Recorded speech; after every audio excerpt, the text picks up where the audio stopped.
അധ്യായം 23 മുതൽ 30 വരെ.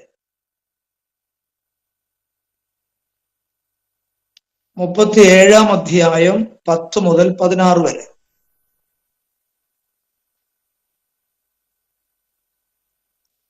പുറപ്പാട് തന്നെ 37 അധ്യായം 10 മുതൽ 16 വരെ. ലേവ്യ പുസ്തകം 24 അധ്യായം 5 മുതൽ 9 വരെ. ലേവ്യ 24 5 മുതൽ 9 വരെ.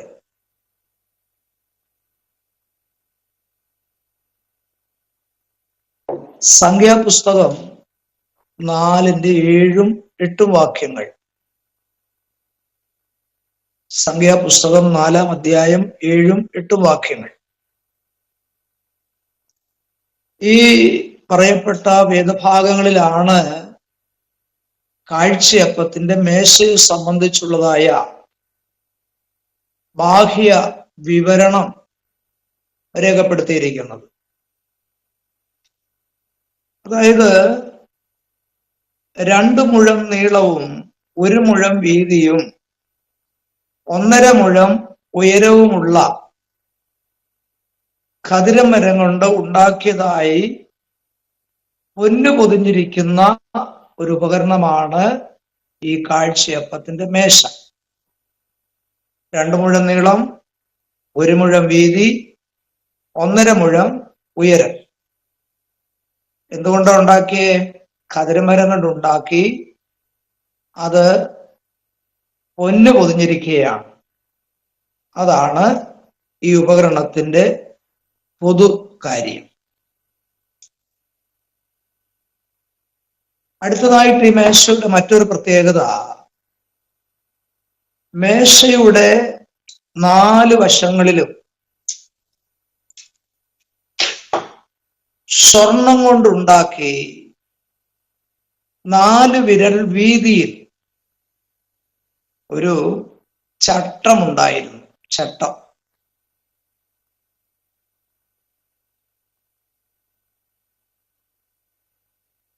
എന്ന് പറഞ്ഞാൽ മേശയിൽ നിന്ന് 4 വിരൽ പൊക്കത്തിൽ ചുറ്റിലുമായിട്ട് ഉയർന്നു നിൽക്കുന്ന പൊന്നു പൊതിഞ്ഞതായിരിക്കുന്ന ആ ചട്ടം ഉണ്ടായിരുന്നു.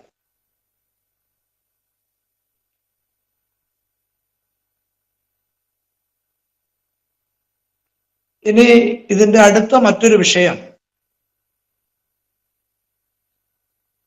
2 ഇടങ്ങഴി നേരിയ മാവ് കൊണ്ട് ഉണ്ടാക്കിയ 12 അപ്പങ്ങൾ. മനസ്സിലായോ? 2 ഇടങ്ങഴി നേരിയ മാവ് കൊണ്ട് ഉണ്ടാക്കിയ 12 അപ്പം, 6 വീതം 2 വശങ്ങളിലായി അടുക്കടുക്കായി മേശമേൽ വെച്ചിരുന്നു.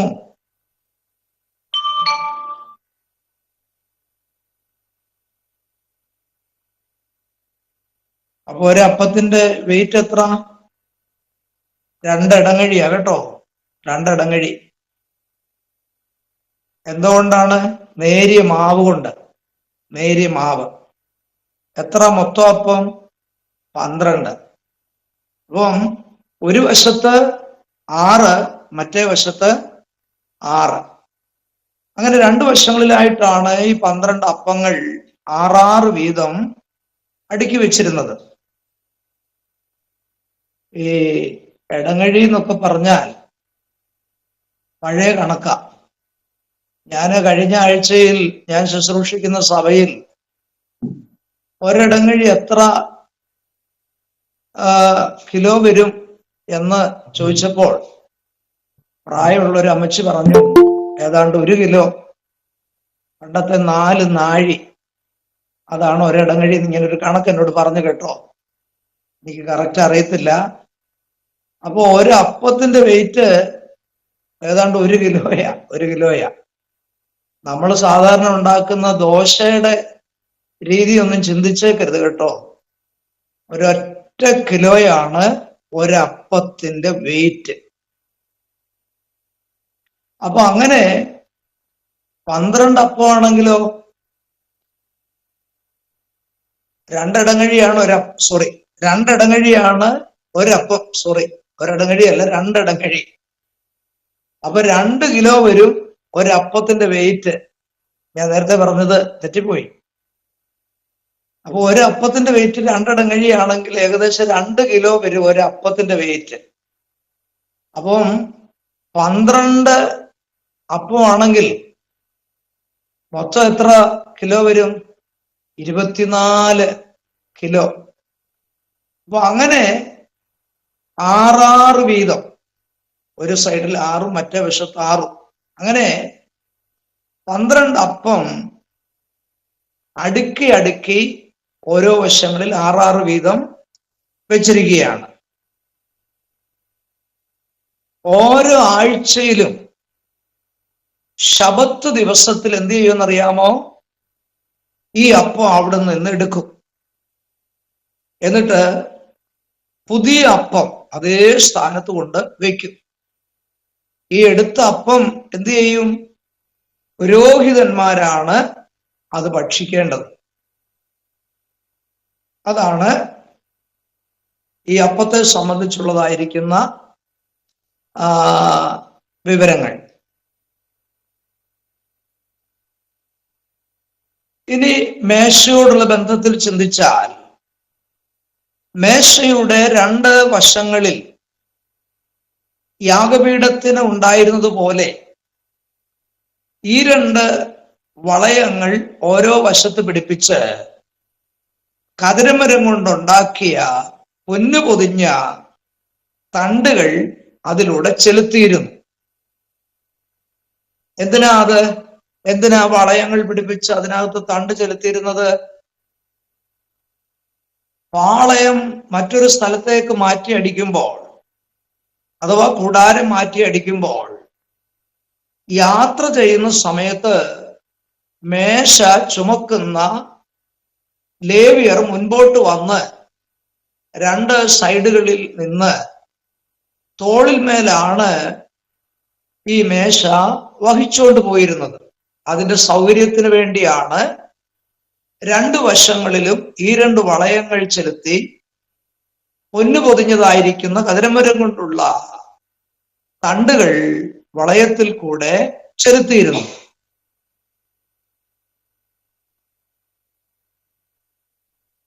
ഇനി ആ സമയത്ത്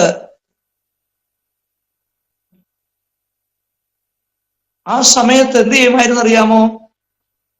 ഈ അപ്പം ചിലപ്പോൾ മേശമേൽ ഉണ്ടായിരിക്കും എന്നല്ല, ഉണ്ട്. ആ അപ്പത്തെ സംരക്ഷിക്കുന്നതിന് വേണ്ടി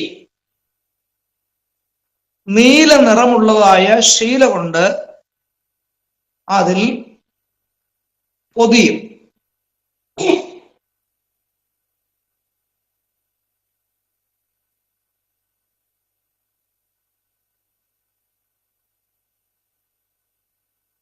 അതാണ് ഇതിന്റെ ബാഹ്യ വിവരണം.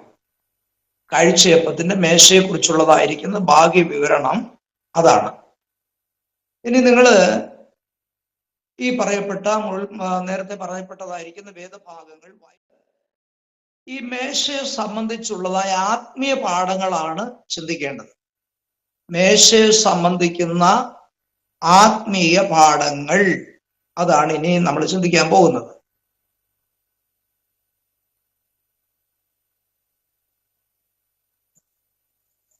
ഇപ്പം പറഞ്ഞ ലാസ്റ്റ് പോയിന്റ് ഒന്നുകൂടെ ഒന്ന് പറയുമോ? ഏതാ? എവിടം തൊട്ടാ പറയണ്ടേ? പറഞ്ഞാട്ടെ.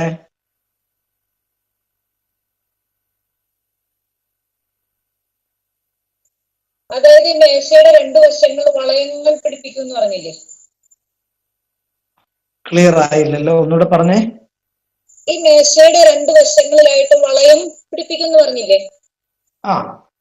അപ്പൊ അത് കഴിഞ്ഞിട്ടുള്ള ആ ഒരു പോയിന്റ്, അതായത് മേശയുടെ 2 വശങ്ങളിൽ ഈ 2 വളയങ്ങൾ പിടിപ്പിച്ച് കതിരമരം കൊണ്ടുണ്ടാക്കിയതായ തണ്ടുകൾ, പൊന്നു പൊതിഞ്ഞതായ തണ്ടുകൾ ഈ വളയങ്ങളിൽ ചെലുത്തിയിരുന്നു. രണ്ടു വശങ്ങളിലായിട്ട് 2 തണ്ടുകൾ ചെലുത്തിയിരുന്നു. അതെന്തിനാണ്?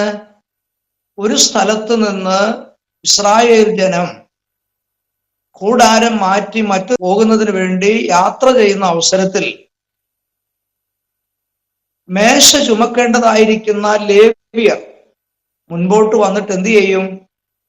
2 വശങ്ങളിലായി ഈ തണ്ടുകൾ ചുമലിൽ വെച്ച് ആണ് മേശ ചുമന്നുകൊണ്ട് ഒരു സ്ഥലത്ത് നിന്ന് മറ്റൊരു സ്ഥലത്തേക്ക് കൊണ്ടുപോയിരുന്നത്.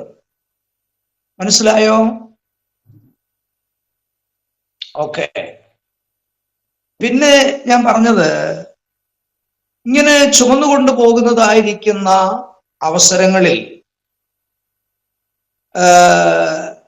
മേശയുടെ മുകളിൽ നീല നിറത്തിലുള്ളതായ ശീല മൂടിയിട്ടുകൊണ്ടാണ് അവര് യാത്ര ചെയ്തുകൊണ്ടിരുന്നത്.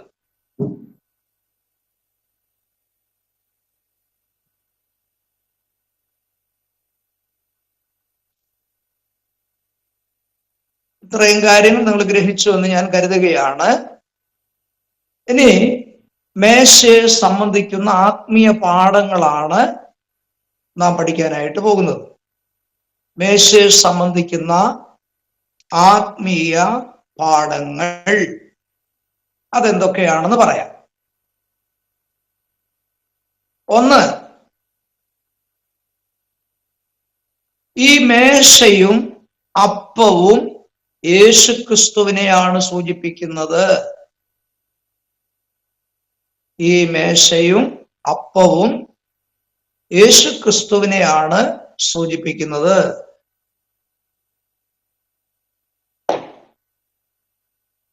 അതെങ്ങനെയാണെന്ന് അതിൻ്റെ ഒരു വിശദീകരണം പറയാം. ഞാൻ പറയുന്നതായ വിശദീകരണം നിങ്ങൾക്ക് മനസ്സിലാകുന്ന അർത്ഥത്തിൽ തന്നെ നിങ്ങളുടെ ഭാഷയിൽ ഞാൻ പറയുന്നത് പോലെ തന്നെ എടുത്തെടുക്കേണ്ട ആവശ്യമില്ല. ആശയം മാറരുത് കേട്ടോ.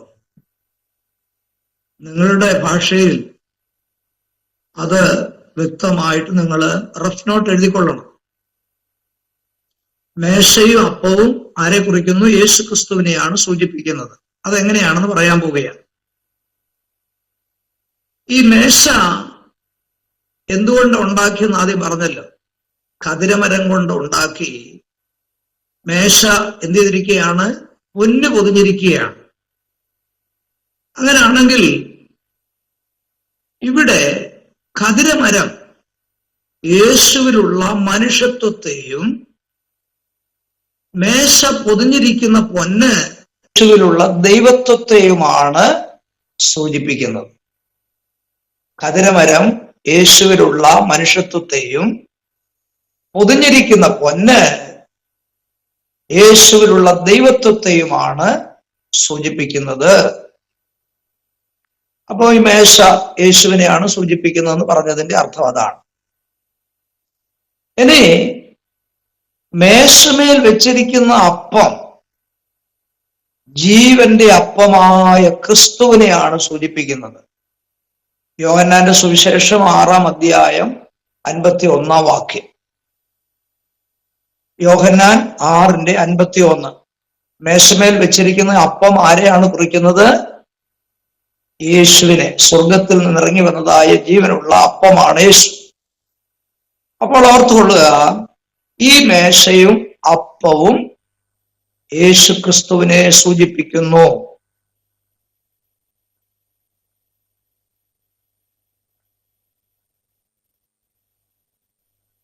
ഒരു കാര്യം കൂടെ അതിന്റെ കൂടെ ഓർക്കേണ്ടത്, പ്രാകാരത്തിൽ വെച്ചിരിക്കുന്നതായിരിക്കുന്ന യാഗപീഠം യേശുവിനെ സൂചിപ്പിക്കുന്നതാണെന്ന് നമ്മൾ നേരത്തെ ചിന്തിച്ചതാണ്. അവിടെ യാഗപീഠം പണിതിരിക്കുന്ന ഖദിരമരം യേശുവിന്റെ മനുഷ്യത്വത്തെയും യാഗപീഠം പൊതിഞ്ഞിരിക്കുന്നതായ താമ്രം യേശുവിന്റെ ദൈവത്വത്തെയുമാണ് സൂചിപ്പിക്കുന്നതെന്ന് നമ്മൾ ആ ക്ലാസ്സുകളിൽ ചിന്തിച്ചതാണ്. എന്നാൽ ഇവിടെ മേശ ഉണ്ടാക്കിയിരിക്കുന്ന ഖദിരമരം യേശുവിന്റെ മനുഷ്യത്വത്തെയും പൊതിഞ്ഞിരിക്കുന്ന പൊന്നാണ് ഇവിടെ യേശുവിന്റെ ദൈവത്വത്തെ സൂചിപ്പിക്കുന്നത് എന്നുള്ള കാര്യം, ആ ഒരു വ്യത്യാസം ഓർത്തിരിക്കേണ്ടതാണ്. അങ്ങനെയെങ്കിൽ യേശു ഈ ലോകത്തിൽ വന്ന് എന്ത് ചെയ്തു? മരിച്ച, അടക്കപ്പെട്ട്, ഉയർത്തെഴുന്നേറ്റ് മഹത്വീകരിക്കപ്പെട്ടവനായി ഇപ്പോൾ പിതാവിന്റെ വലത്ത് ഭാഗത്ത് ഇരിക്കുകയാണ്. അത്രമാത്രം ഈ ഭാഗത്ത് നിന്ന് നാം ഓർത്തിരിക്കണം. ഇനി അടുത്ത പോയിന്റ്, രണ്ടാമത്തെ കാര്യം, മേശമേൽ അപ്പം വെച്ചിരിക്കുന്നു. അവിടെ വാസ്തവത്തിൽ അപ്പങ്ങളെന്നാണ് പറയേണ്ടത്, ഇല്ലേ? 12 അപ്പങ്ങൾ, ഒന്നിൽ കൂടുതൽ ഉള്ളത് കൊണ്ടത് ബഹുവചനമാണ്. അപ്പൊ അപ്പങ്ങൾ എന്നാണ് പറയേണ്ടതെങ്കിലും ഇവിടെ ഏകവചനമാണ് ഉപയോഗിച്ചിരിക്കുന്നു എന്നുള്ളത് അത് പ്രത്യേകം എടുത്തു പറയുകയാണ്. മേശമേൽ അപ്പം വെച്ചിരിക്കുന്നു.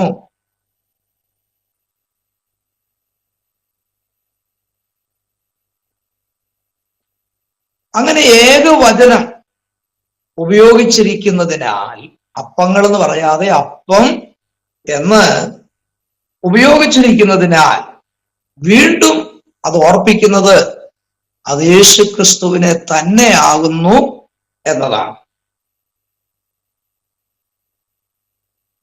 എന്ന് പറഞ്ഞാൽ ദൈവത്തിന്റെ മേശയിൽ വയ്ക്കപ്പെട്ടിരിക്കുന്ന ക്രിസ്തുവാണ് വാസ്തവത്തിൽ വിശുദ്ധന്മാരുടെ ആഹാരം എന്ന് പറയുന്നത്.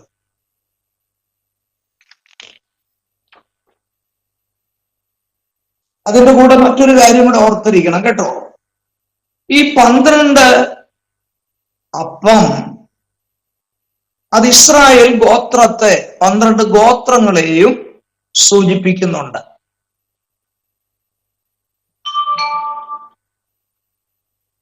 അതായത് ഓരോ ഗോത്രങ്ങൾക്കും ആവശ്യമായിരിക്കുന്ന ആഹാരം ദൈവസന്നിധിയിൽ ഉണ്ട് എന്നാണ് ഈ ഭാഗം നമ്മെ പഠിപ്പിക്കുന്നത്.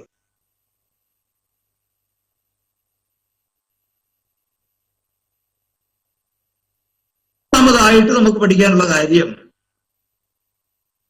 ഈ അപ്പം നേരിയ മാവ് കൊണ്ട് ആക്കിയതാണ്. ഈ അപ്പം നേരിയ മാവ് കൊണ്ട് ഉണ്ടാക്കിയതാണ്. എന്താ അങ്ങനെ പറഞ്ഞാൽ അർത്ഥം? നേരിയ മാവ് എന്ന് പറഞ്ഞാൽ എന്താ അർത്ഥം? അതിനകത്ത് അല്പം പോലും തരിയില്ല എന്നാണ്. ഈ ദോശ ഉണ്ടാക്കാനായിട്ട് അരി മിക്സിയിൽ അടിക്കുമ്പോൾ ഇടയ്ക്കിടയ്ക്ക്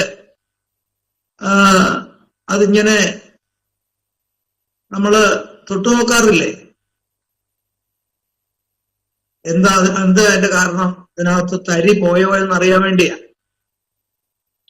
അപ്പൊ ഈ അപ്പം നേരിയ മാവ് കൊണ്ട് ഉണ്ടാക്കിയതാണ് എന്ന് പറഞ്ഞാൽ അതിനു വേണ്ടി ഉപയോഗിക്കുന്നതായ ധാന്യം അത് അരഞ്ഞ് പൊടിഞ്ഞ് തരിയില്ലാതെ ആയിത്തീരുന്നു.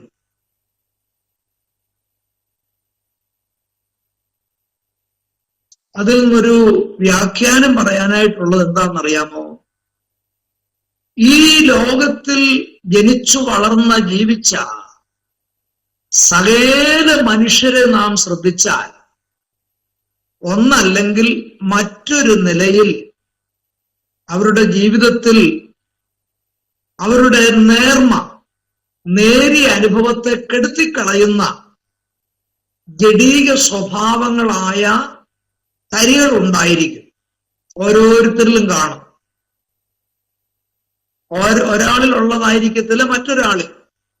എന്ന് പറഞ്ഞാൽ ഈ ലോകത്തിൽ ജനിച്ച് ജീവിച്ച് ഇതുവരെയും മരിച്ച അല്ലെങ്കിൽ ഇപ്പൊ ജീവിച്ചുകൊണ്ടിരിക്കുന്ന സകല മനുഷ്യരുടെ ജീവിതത്തിലും ഈ നേർമയെ കെടുത്തിക്കളയുന്ന ജഡീക സ്വഭാവങ്ങളാകുന്ന തരികൾ ഉണ്ടായിരുന്നു.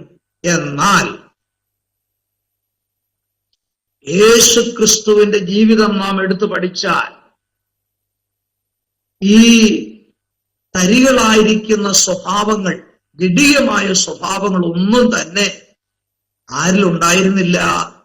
യേശുവിലുണ്ടായിരുന്നില്ല. അവൻ പാപം ചെയ്തിട്ടില്ല, പാപം അറിഞ്ഞിട്ടില്ല. അങ്ങനെയുള്ളതായ ഒരു ജീവിതമാണ് യേശുവിന്റെ ജീവിതത്തിൽ നമുക്ക് കാണാൻ കഴിയുന്നത്. ഈ ലോകത്തിൽ യാതൊരു പാപവും യേശുവിൽ കാണുന്നില്ല. യേശു മലിനപ്പെട്ടിട്ടില്ല. അവൻ നിർമ്മലനായിരുന്നു, അവൻ പരിശുദ്ധനായിരുന്നു എന്ന് ഈ നേരിയ മാവ് നമ്മെ പഠിപ്പിക്കുകയാണ്.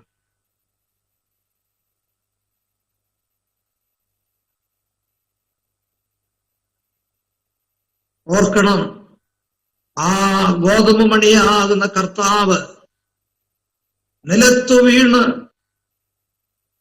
അത് ചത്തുവെന്ന് മാത്രമല്ല, ദൈവക്രോധത്തിന്റെ അഗ്നിയാകുന്ന ആ ചക്കിൽ മുഴുവനും തകർന്നു പൊടിഞ്ഞ് നേരിയ മാവായി ദൈവക്രോധാഗ്നിയിൽ തന്നെ വെന്ത് വിശുദ്ധന്മാർക്ക് യേശു ആരായി? ആഹാരമായി തീരുവാനിടയായി. അതാണ് നേരിയ മാവായിരുന്നു ഈ അപ്പം എന്ന് പറയുന്നതിന്റെ ഒരു രത്നച്ചുരുക്കം. ഇനി ശ്രദ്ധിച്ചാട്ടെ, നാലാമത്തെ കാര്യം, കാഴ്ചയപ്പം പുളിപ്പില്ലാത്തതായിരുന്നു. കാഴ്ചയപ്പം പുളിപ്പില്ലാത്തതായിരുന്നു.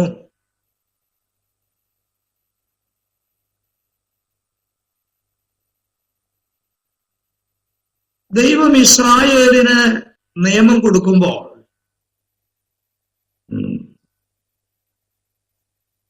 ജനത്തിന്റെ ഇടയിൽ ഉണ്ടാക്കുന്നതായ യാതൊരു അപ്പത്തിനും പുളിപ്പ് ചേരരുതെന്ന് വ്യവസ്ഥയുണ്ടായിരുന്നു. പുളിപ്പില്ലാത്ത അപ്പത്തിനാണ് പ്രാധാന്യം ദൈവം കൊടുത്തത്. എന്നാൽ ഈ പെന്തക്കോസ്ത് പെരുന്നാളിൽ ഉണ്ടാക്കുന്ന അപ്പം, രണ്ടപ്പം ചുടണമെന്ന് ദൈവത്തിന്റെ വ്യവസ്ഥയുണ്ടായിരുന്നു. അവിടെ മാത്രം ദൈവം പറഞ്ഞിരിക്കുന്നത് പുളിപ്പിച്ച് ചുട്ട അപ്പമായിരിക്കണമെന്ന്. എപ്പോഴാ പുളിപ്പിച്ച് അപ്പം ചുടേണ്ടത്? പെന്തക്കോസ്ത് നാള്. ഇസ്രായേലിന് ദൈവം കൊടുത്തതായിരിക്കുന്ന 7 പെരുന്നാളുകളുണ്ട്. അതിൽ 4ാമത്തെ പെരുന്നാളാണ് പെന്തക്കോസ്ത് പെരുന്നാൾ. പെന്തക്കോസ്ത് പെരുന്നാളിൽ ചുടുന്നതായിരിക്കുന്ന ഈ അപ്പത്തിന്റെ പ്രത്യേകത എന്തായിരുന്നു? അത് പുളിപ്പിച്ച് ചുടേണം എന്നുള്ളതായിരുന്നു. അത് ലേവ്യ പുസ്തകം 23-ാം അധ്യായം 17-ാം വാക്യത്തിൽ പറഞ്ഞിട്ടുണ്ട് കേട്ടോ.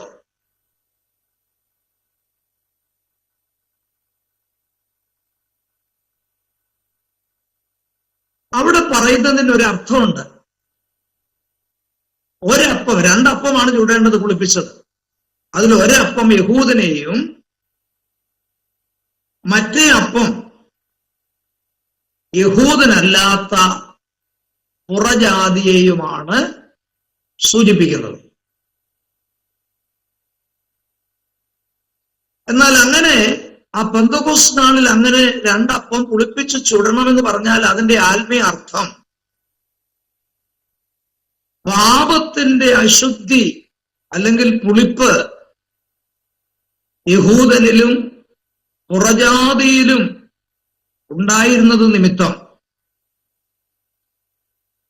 ആ പുളിപ്പ് അവിടെ പാപത്തെ സൂചിപ്പിക്കുകയാണ്.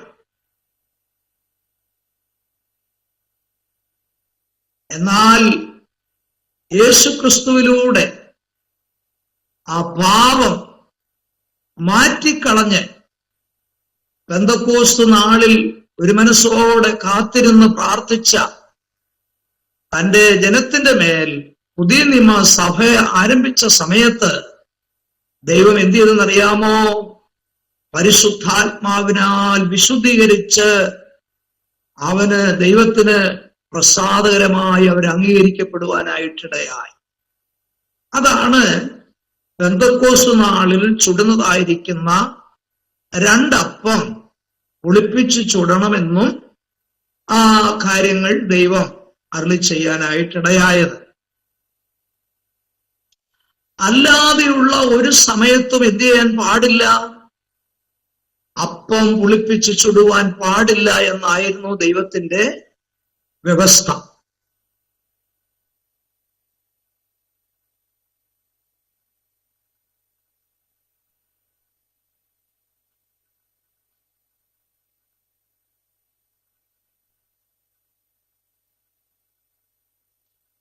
ഈ പുളിപ്പിനെ സംബന്ധിച്ച് പുതിയ നിയമത്തിൽ പറഞ്ഞിരിക്കുന്ന ചില വിഷയങ്ങൾ ഈ അവസരത്തിൽ നമുക്ക് ചിന്തനീയമാണ്.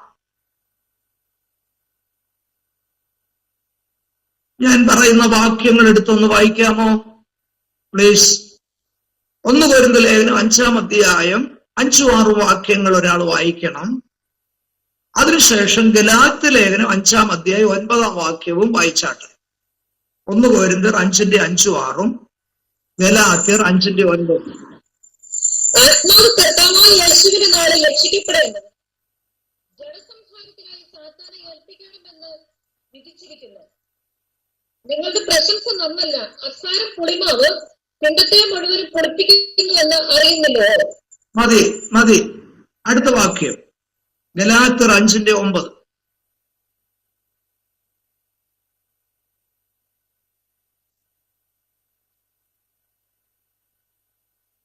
വായിച്ചാട്ടെ. ഗലാത്യർ 5-ന്റെ 9.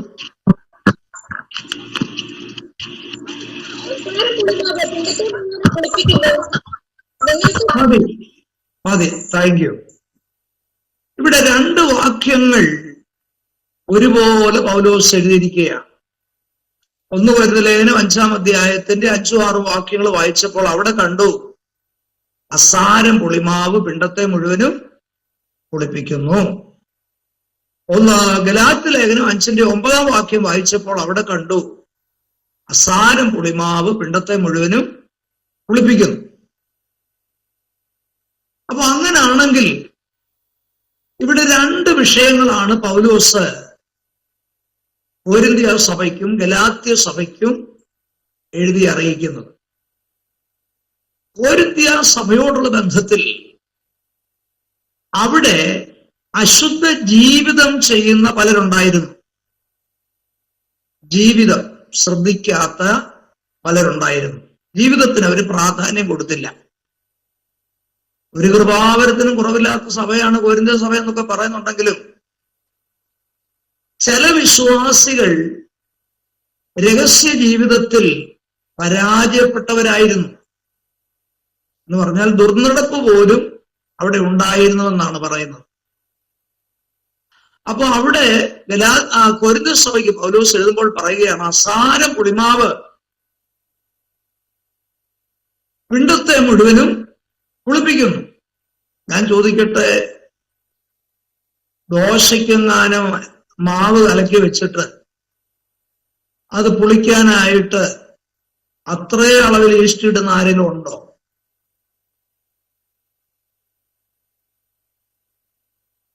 ഉണ്ടോ? ഇല്ല. അത് പുളിക്കാനായിട്ടൊരു അല്പ ഈസ്റ്റ് ഇട്ട് കൊടുത്താൽ പോരെ, മതി. എന്ന് പറഞ്ഞാൽ ദൈവസഭ ഒരു പിണ്ടമായിട്ട് ചിത്രീകരിച്ചാൽ അല്പം ദുർനടപ്പ്, അല്പം അശുദ്ധി മതി ആ സഭ മുഴുവനും പുളിക്കാനായിട്ട് ഇടയാവും. അതുകൊണ്ട് അങ്ങനെ സംഭവിക്കരുതെന്ന് പറയാൻ വേണ്ടിയാണ് പൗലോസ് ആ വാക്യം അവിടെ എഴുതിയത്.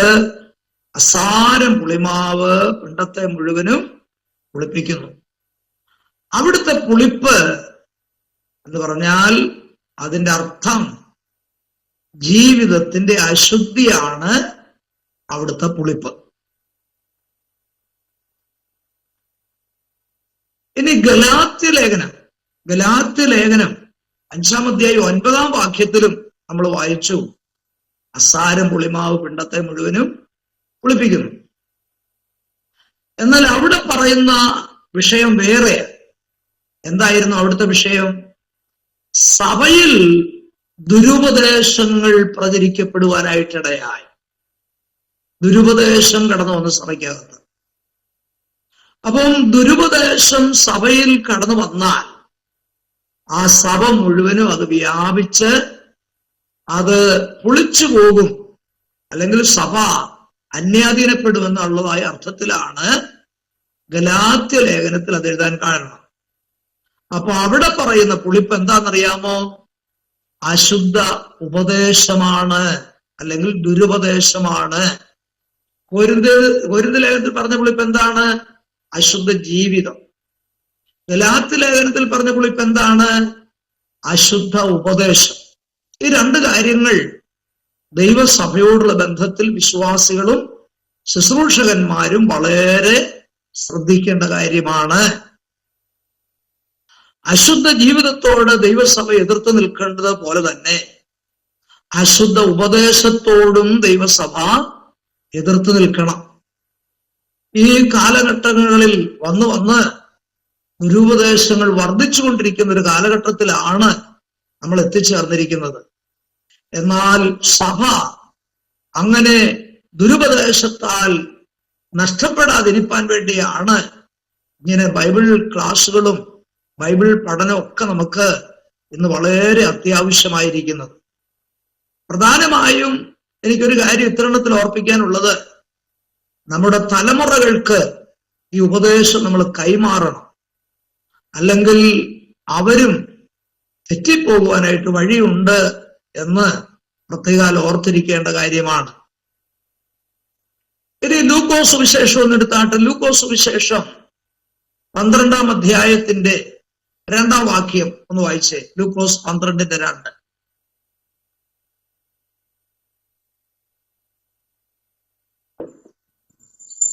മൂടി വെച്ചത് ഒന്നും വെളിച്ചത്ത് വരാതെയും ഗൂഢമായതൊന്നും അറിയാതെയും ഇരിക്കുകയില്ല.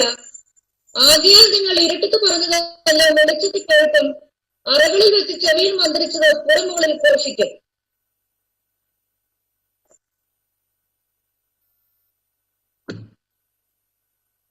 ലൂക്കോസ് സുവിശേഷം ഒരു സെക്കൻഡ്.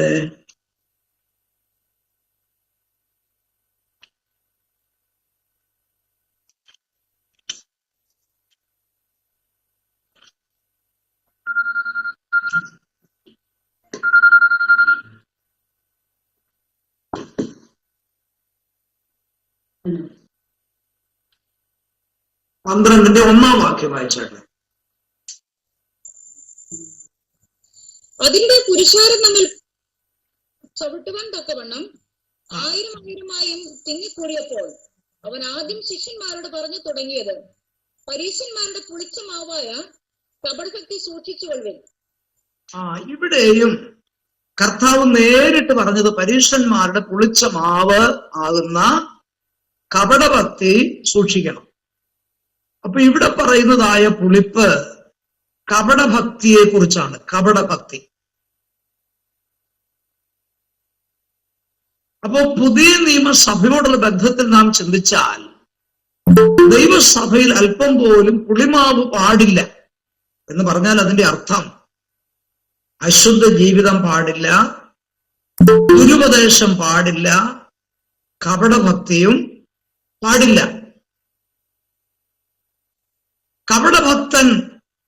കപടഭക്തിയാണ് കർത്താവ് ഈ ലോകത്തിലായിരുന്നപ്പോൾ കൂടുതൽ ശാസിച്ചത്, അല്ലേ? കപടഭക്തിക്കാരായ പരീശന്മാരെ കർത്താവ് ശാസിക്കുന്നത് കാണാനായിട്ട് കഴിയും. കർത്താവിന് ഒട്ടും ഇഷ്ടമില്ലാത്തൊരു കാര്യമാണ് കപടഭക്തി. എന്തോ കപടഭക്തി എന്ന് പറഞ്ഞാൽ അതിന്റെ ശരിയായ മീനിങ് എന്ന് പറയുന്നത് ആക്ടർ എന്ന് പറഞ്ഞാൽ അഭിനയിക്കുന്ന കാര്യമാണ്.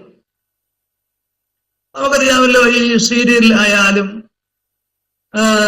മറ്റ് നാടകം അങ്ങനെയുള്ള കാര്യങ്ങളിലൊക്കെ നമ്മൾ ശ്രദ്ധിച്ചാൽ യാതൊരു ബന്ധവുമില്ലാത്തവര് ഭാര്യയും ഭർത്താവുമായിട്ട് അഭിനയിക്കുന്നത് കണ്ടിട്ടില്ലേ? ഞാനൊരു എക്സാമ്പിൾ പറയുന്നതേ ഉള്ളൂ കേട്ടോ. ആ പ്രോഗ്രാം തീരുന്നത് വരെ അവരാരാ? ഭാര്യയും ഭർത്താവുക. പക്ഷേ അവർ തമ്മിൽ അങ്ങനെ യാതൊരു ബന്ധമുള്ളവരല്ല. ഭർത്താവായിട്ടും ഭാര്യയായിട്ടും അഭിനയിക്കുക. SLC ഫെയിലായ ആൾക്കാരും ഡോക്ടറായിട്ട് അഭിനയിക്കുന്നത് കണ്ടിട്ടില്ലേ? അല്ലെ? സ്റ്റെലസ്കോപ്പ് ഒക്കെ തൂക്കിയിട്ട് ഡോക്ടറായിട്ട് അഭിനയിക്കുന്നത് കണ്ടിട്ടില്ലേ? എന്ന് പറഞ്ഞാൽ യാഥാർത്ഥ്യമായും യാതൊരു ബന്ധവുമില്ലാതെ അവരെ അഭിനയിച്ച് കാണിക്കുക. ഞാൻ പറഞ്ഞതിന്റെ മീനിങ് എന്താന്ന് മനസ്സിലായോ? ക്രിസ്തീയ ജീവിതം അഭിനയത്തിന്റെ ജീവിതമാകരുത്. അഭിനയത്തിന്റെ ജീവിതമാകരുത്. പ്രാർത്ഥിച്ചില്ലെങ്കിലും പ്രാർത്ഥിച്ചെന്ന് അഭിനയിക്കും. കണ്ണുനീരോടെ പ്രാർത്ഥിച്ചില്ലെങ്കിലും കണ്ണുനീരോടെ പ്രാർത്ഥിച്ചെന്ന് അഭിനയിക്കും. സ്നേഹമില്ലെങ്കിലും സ്നേഹം ഉണ്ടെന്ന് അഭിനയിക്കും. ഞാൻ എക്സാമ്പിൾ പറഞ്ഞതേ ഉള്ളൂ. നമ്മുടെ ജീവിതം ഒരിക്കലും അഭിനയത്തിന്റെ ജീവിതമായി മാറരുത്. അത് പുളിപ്പിന്റെ കൂട്ടത്തിലാണ് ദൈവം എണ്ണിയിരിക്കുന്നത്. അപ്പോൾ നമ്മൾ ചിന്തിച്ചത് കാഴ്ചയപ്പത്തിന്റെ മേശ, ആ അപ്പം പുളിപ്പില്ലാത്തതായിരുന്നു. ഇനി അടുത്ത പോയിന്റ്, അടുത്ത ഭാഗം, അപ്പം 7 ദിവസം മേശമേൽ ഇരിക്കണം. 5-ാമത്തെ കാര്യം, അപ്പം 7 ദിവസം മേശമേൽ ഇരിക്കണം.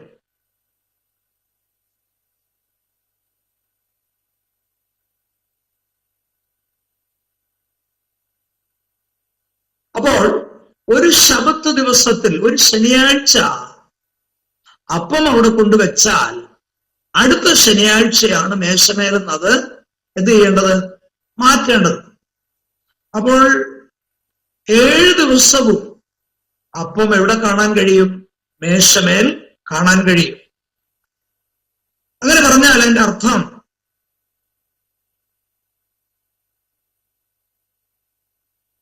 എന്ന് പറയുന്ന സംഖ്യ ദൈവിക സംഖ്യയാണ്. അത് പൂർണ്ണ സംഖ്യയാണ്.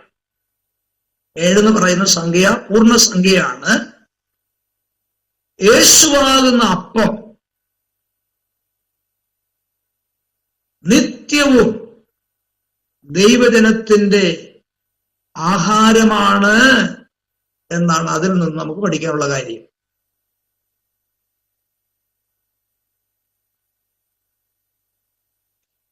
ഇനി അടുത്ത കാര്യം, 6-ാമത്തെ കാര്യം, പുരോഹിതന്മാരാണ് അപ്പം ഭക്ഷിക്കേണ്ടത്. പുരോഹിതന്മാരാണ് അപ്പം ഭക്ഷിക്കേണ്ടത്.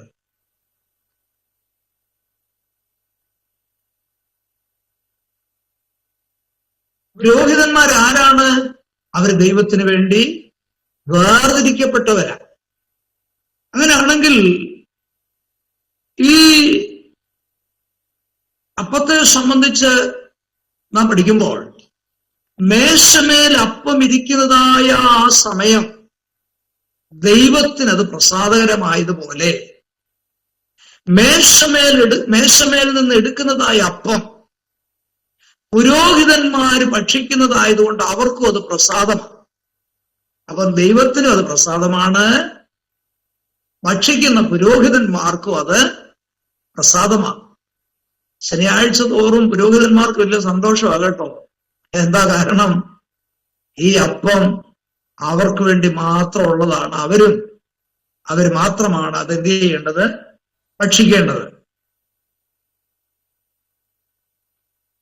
അങ്ങനെയാണെങ്കിൽ അതിന്റെ മീനിങ് ഇതാണ്: ദൈവത്തെയും മനുഷ്യനെയും തൃപ്തിപ്പെടുത്തുന്ന ക്രിസ്തുവിനെയാണ് ഈ അപ്പം ആകുന്ന ഈ ക്രിസ്തുവിനെ സൂചിപ്പിക്കുന്നത്.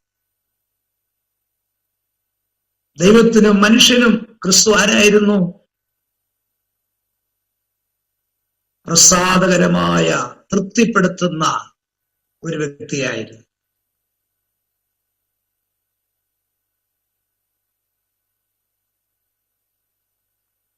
അടുത്ത പോയിന്റ് എന്താണെന്നറിയാമോ? ഈ അപ്പം വിശുദ്ധ സ്ഥലത്ത് വെച്ചാണ് തിന്നേണ്ടത്.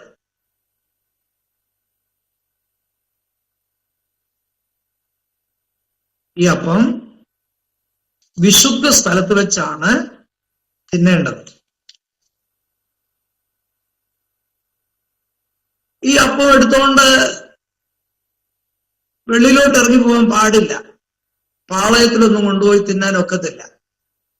അതിന്റെ കാരണം ദൈവത്തിനായി വേർതിരിക്കപ്പെട്ടതായിരിക്കുന്ന ആ വിശുദ്ധ സ്ഥലത്ത് വെച്ച് തന്നെ ഈ അപ്പം തിന്നണം.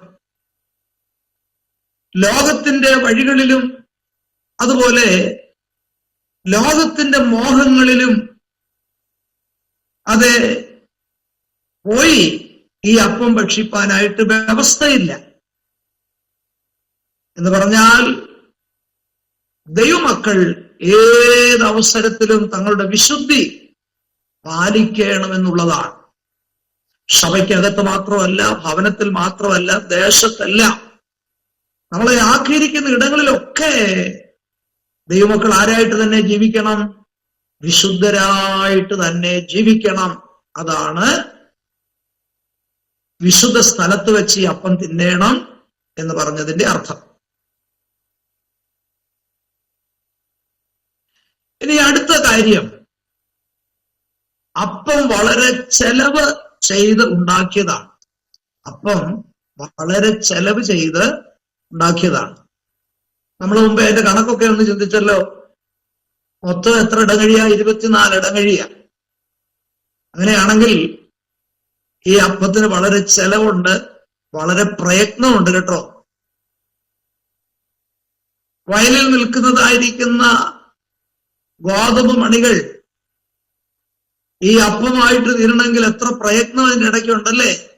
പെട്ടെന്നൊന്നും അങ്ങനെ ആകത്തില്ല. അത് തന്നെയല്ല, അതിന് ചെലവുണ്ട്, പണച്ചെലവുണ്ട്. അങ്ങനെയെങ്കിൽ ഒരു കാര്യം മനസ്സിലാക്കേണ്ടത്, പുരോഹിതന്മാർക്ക് ഇതെങ്ങനെ ലഭിക്കുന്നു? വില കൂടാതെ ലഭിക്കുകയാണ്, അല്ലേ? വളരെ പ്രയത്നവും വളരെ ചെലവും ചെയ്താണ് അപ്പം ഉണ്ടാക്കിയതെങ്കിലും പുരോഹിതന്മാർക്ക് പണം മുടക്കേണ്ട. അവർക്ക് ദൈവത്താൽ ലഭിക്കുന്ന അവകാശമാണ് ഈ അപ്പം എന്നുള്ളത്. അത് വളരെ പ്രത്യേകതയുള്ളൊരു കാര്യമാണ്. എന്താ കാരണമെന്നറിയാമോ? പുരോഹിതന്മാർ എവിടെയാണ് ശുശ്രൂഷിക്കുന്നത്? ഈ കൂടാരത്തിനകത്താണ്, അല്ലെ? കൂടാരം വിട്ട് വെളിയിൽ മറ്റൊരു ജോലിക്ക് പോകാതെ അവരുടെ മുഴുവൻ സമയവും അവർ ദൈവിക ശുശ്രൂഷയിൽ ഏർപ്പെട്ടിരിക്കുന്നതിനാൽ ദൈവം അവർക്ക് വില കൂടാതെ ഭക്ഷിപ്പാനായിട്ട് ഈ അപ്പം എന്ത് ചെയ്തിരിക്കുകയാണ്? അവർക്ക് അവകാശമായി കൊടുത്തിരിക്കുകയാണ്. അതുകൊണ്ട് അവർ തളർന്നു പോകാതെ, ക്ഷീണിച്ചു പോകാതെ അവര് ശുശ്രൂഷയിൽ അവര് നിൽക്കുന്നതായിട്ട് നമുക്ക് കാണാനായിട്ട് കഴിയും.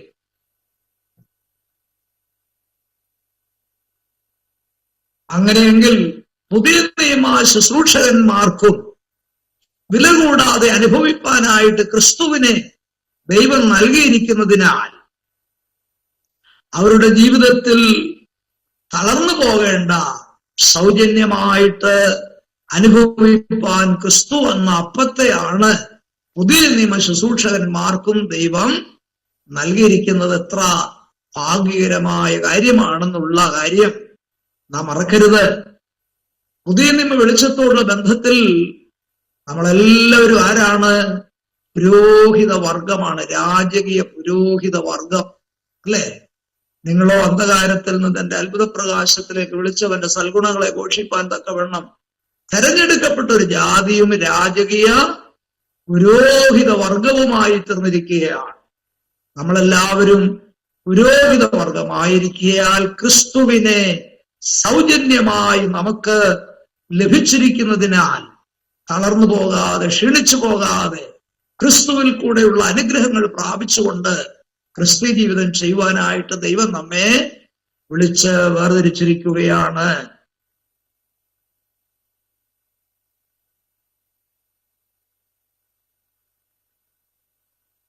അടുത്തതായിട്ട് മറ്റൊരു കാര്യം മനസ്സിലാക്കാനുള്ളത്,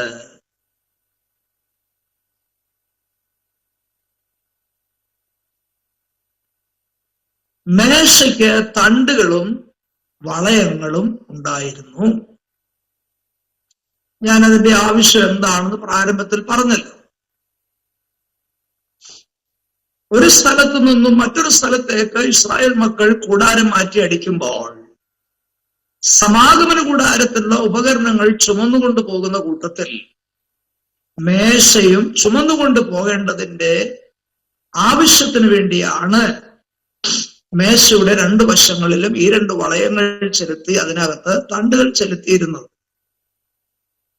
അതിന്റെ ആത്മീയ അർത്ഥം മറ്റൊന്നുമല്ല, പാളയം ഒരു സ്ഥലത്തു നിന്ന് മറ്റൊരു സ്ഥലത്തേക്ക് മാറ്റി അടിക്കുമ്പോൾ ഒരു കാര്യം ഓർക്കണം, അതിന്റെ മധ്യത്തിൽ മേശയുണ്ട് എന്നാണ് നമുക്ക് സന്തോഷിക്കാനുള്ളത്.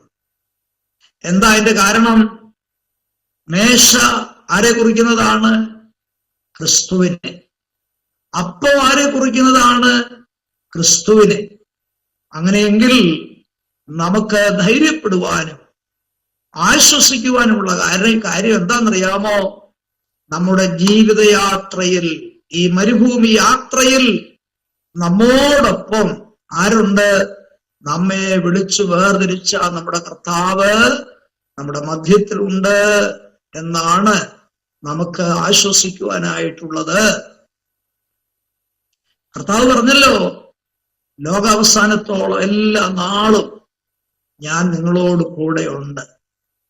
ആരെല്ലാം മാറിപ്പോയാലും ആരെല്ലാം മറന്നുപോയാലും എന്നെ കേൾക്കുന്ന പ്രിയപ്പെട്ടവരോട് ഇന്ന് രാത്രി എനിക്ക് ഓർപ്പിക്കുവാനുള്ളത്, നമ്മുടെ കർത്താവ് മറക്കാത്തവനാണ്, അവൻ മാറാത്തവനാണ്, അവൻ നമ്മോട് കൂടെയുണ്ട്. ദൈവം നമ്മുടെ സങ്കേതവും ബലവുമാകുന്നു. കഷ്ടങ്ങളിൽ നമ്മുടെ കർത്താവ് ആരാണ്? ഏറ്റവും അടുത്ത തുണയാണ്. ഒരുപക്ഷെ ഇന്ന് രാത്രി ഏകാന്തത അനുഭവിക്കുന്നത് പോലെ ആയിരിക്കാം നമ്മുടെ അവസ്ഥയെങ്കിൽ, ഈ ലോകത്തിൽ നമ്മുടെ പ്രിയപ്പെട്ടവരും ബന്ധുക്കളും ഒക്കെ ഉണ്ടെങ്കിലും പലപ്പോഴും നമുക്ക് തോന്നിപ്പോകും, ഞാനൊരു ഏകനാണ്, എനിക്ക് ആരുമില്ലല്ലോ എന്ന് ചിന്തിക്കാനായിട്ടുള്ള സാധ്യതകളുള്ള ഒരു ലോകത്തിലാണ് നമ്മൾ ജീവിക്കുന്നതെങ്കിലും ഇന്ന് രാത്രി ഓർപ്പിക്കാം, കർത്താവ് നമ്മെ വിട്ടിട്ട് പോകുന്നവനല്ല, കർത്താവ് നമ്മെ ഉപേക്ഷിക്കുന്നവനല്ല, അവൻ എല്ലാ നാളും നമ്മോട് കൂടെയുണ്ട് എന്നുള്ളതാണ് നമുക്കിന്ന് രാത്രി ഓർത്ത് സന്തോഷിക്കണം. ഞാൻ മറ്റൊരു ആത്മീയ ചിന്ത കൂടെ പറഞ്ഞിട്ട് നമ്മുടെ സമയമാകുന്നത് കൊണ്ട് പെട്ടെന്ന് ക്ലാസ് അവസാനിപ്പിക്കാൻ താല്പര്യപ്പെടുകയാണ്. ഞാൻ പറഞ്ഞല്ലോ, ഇതൊരു പോയിന്റായിട്ട് എഴുതണ്ട, അതിന്റെ ആത്മീയ ചിന്ത മനസ്സിലാക്കിയാൽ മതി. ഈ മേശമേൽ രണ്ടടങ്ങഴി വെയിറ്റുള്ള 12 അപ്പം മേശയുടെ രണ്ടു വശങ്ങളിൽ 6 വീതം അടുക്കി വെച്ചിരിക്കുക. ഒരേ വലിപ്പം, ഒരേ ലെവൽ, അങ്ങനെ അടുക്കി വെച്ചിരിക്കുക. രണ്ടു വശങ്ങളിലും ഉണ്ടല്ലേ. അപ്പൊ ഒരു അപ്പത്തിന്റെ വെയിറ്റ് 2 ഇടങ്ങഴിയ, ഏതാണ്ട് 2 കിലോ എന്ന് കൂട്ടിക്കോ. ഒരു അപ്പത്തിന്റെ വെയിറ്റ് 2 കിലോ. ഞാൻ ചോദിക്കട്ടെ, ഏറ്റവും താഴെ ഇരിക്കുന്ന അപ്പം എത്ര അപ്പത്തെ ചുമന്നുകൊണ്ടായിരിക്കുന്നേ? ഒരു വശത്ത് 6 ആകട്ടോ. അപ്പം 6 അപ്പം ഇരിക്കുന്നതിൽ ഏറ്റവും അടിയിലിരിക്കുന്ന അപ്പം എത്ര അപ്പത്തെ ചുമന്നുകൊണ്ടായിരിക്കുന്നേ? 5 അല്ലേ? 5. അതിനെന്തൊരു വെയിറ്റ് ആയിരിക്കും അല്ലേ? എത്ര കഷ്ടപ്പെട്ട് അത് താങ്ങിക്കൊണ്ടിരിക്കുന്നത് അല്ലേ? അല്ലേ? ഏറ്റവും അടിയിലിരിക്കുന്ന അപ്പത്തിന്റെ മുകളിലിരിക്കുന്ന അപ്പം അത്രയും വെയിറ്റ് താങ്ങണ്ടല്ലേ? അത്രയും വെയിറ്റ് താങ്ങണ്ട. അതിന്റെ മുകളിലിരിക്കുന്ന അപ്പം അത്രയും കൂടെ താങ്ങണ്ട. എന്നാ ഞാൻ ചോദിക്കട്ടെ, ഏറ്റവും മുകളിലിരിക്കുന്ന അപ്പത്തിന് വല്ലതും താങ്ങണം, അനങ്ങാതിരുന്നു കൊടുത്താ പോരെ?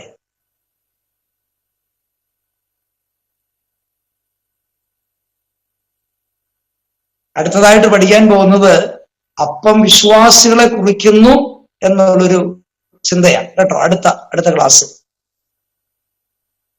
അപ്പൊ അങ്ങനെയാണെങ്കിൽ അപ്പം വിശ്വാസികളെ കുറിക്കുന്നതാണെങ്കിൽ, അല്ലെങ്കിൽ അങ്ങനെ ഒരു അർത്ഥം ഉണ്ടെങ്കിൽ,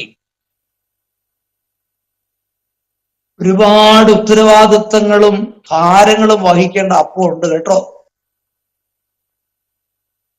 പാസ്റ്ററെ കുറിച്ചുള്ള ഉത്തരവാദിത്വം, സഭയെക്കുറിച്ചുള്ള ഉത്തരവാദിത്വം, പിന്നെ മീറ്റിങ്ങിനെ കുറിച്ചുള്ള ഉത്തരവാദിത്വം, പായിടേണ്ട കാര്യം, അങ്ങനെ അങ്ങനെ അങ്ങനെ ഒത്തിരി ഉത്തരവാദിത്വം ഏറ്റിരിക്കുന്ന വിശ്വാസികളുണ്ട്. അവർക്ക് ഭയങ്കര വെയിറ്റ് താങ്ങണം.